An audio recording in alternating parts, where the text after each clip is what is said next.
Biswit il-mitna tal-Aqba fin-Naxxar tabar proġett ta' restawr biex mitna inaċċessibbli mibnija fl-1710 issir attrazzjoni turistika u kulturali. Investiment ta' madwar 700,000 euro fondi Ewropej se jisarraf f'restawr estensiv tal-binja, żewġ lifts fuq ġewwa għal aċċessibilità xierqa għal kulħadd u sistemi audiovisivi għal żona interattiva.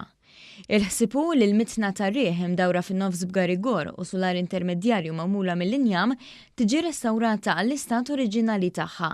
Fis-16 ta' April tala issejħa l-offerti biex isir l-ewwel fażi ta' restawr li tinkludi xogħol fuq l-aperturi u waterproofing. Ix-xogħol mistenni jissokta bix-xogħol ta' restawr fuq il-ġebla li ddeterjorat ma' żmien waqt li se jinbidel b'ġebel ġdid fejn ikun meħtieġ.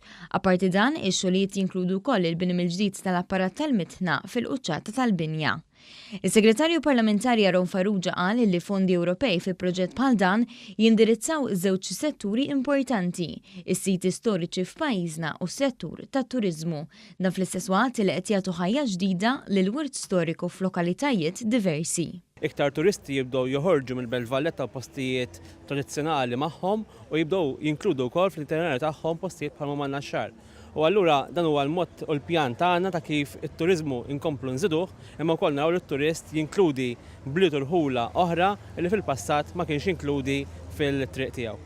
Is-Segretarju Parlamentari Silvio Pajnis qal li dan il-proġett juri kemm il-Gvern jemmen fil-komunitajiet lokali u jikkumplimenta x-xogħlijiet li għaddejjin fit-toroq biex verament issir bidla fil-lokalitajiet madwar il-pajjiż. Proprjetà li kienet qiegħda bin-nies ġo fiha, l-Gvern ħareġhom minn hemmhekk tom social housing, ma barra minn hekk il-Gvern qed tom lill-Kunsill Lokali b'devoluzzjoni lill-Kunsill Lokali biex il-Kunsill Lokali jista' jgħaddiha lill-komunità għaliex dan il-Gvern bil-fatti jemmen li jrid isaħħaħ il-Kunsill Lokali u kif qegħdin naraw illi minn post għal ieħor qegħdin immorru qegħdin naraw kemm il-Kunsill Lokali qegħdin jagħmlu bidla fil-lokalitajiet.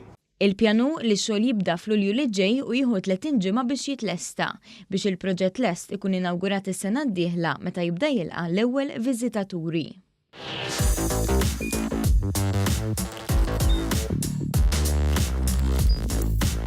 Idħol fuq one.com.mt u hemmhekk tista' tara l-programmi kollha li jxandru fuq One permezz ta' One Play.